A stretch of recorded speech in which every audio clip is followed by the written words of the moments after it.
Revelation chapter 4, 1 and 2. It said, after this, I looked. I preached a message on it. Come up hither, part 1. You can get it and listen to it. And I shared in that teaching how that, as simple as this statement is, it says, after this, you have to examine what the this is. You have to understand what happened from chapter 1 to chapter 4. There were already mighty strides in the spirit. I hope you know that before he was even caught up in that vision, it was because the elemental forces had no effect on him. He was already a powerful man. They tried to boil him. Bible history would tell us, but the man would not boil in oil, and he was banished to the Isle of Patmos, and that was where he had a vision.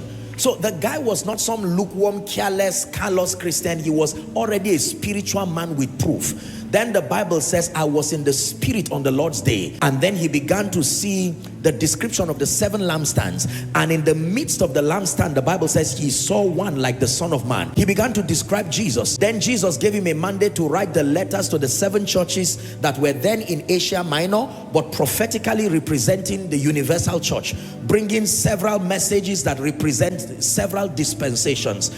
And after that, the Bible now tells us, after this, I looked. This right here you see shows you the power of focus and the humility to press. There are some these that if it happens in your life, you will not have the focus to look again. After the achievement, after the miracles, after the advancement, after the great name, he said, I still looked. Focus. Paul said, this one thing I do, forgetting the things that are behind and reaching forth for the things that are before me, I press. You are going to pray, because sometimes what limits us from experiencing the greater glory is not something wrong, it's something God did before in your life. You camp around something he did, a miracle he wrought through you, a level of grace he granted you, and you will not know that he has lifted the bar higher than the dimension that you were, and you will not press for more. But John said, regardless what I had seen, regardless my achievements in the spirit, after this I looked. It takes humility to look after this. It takes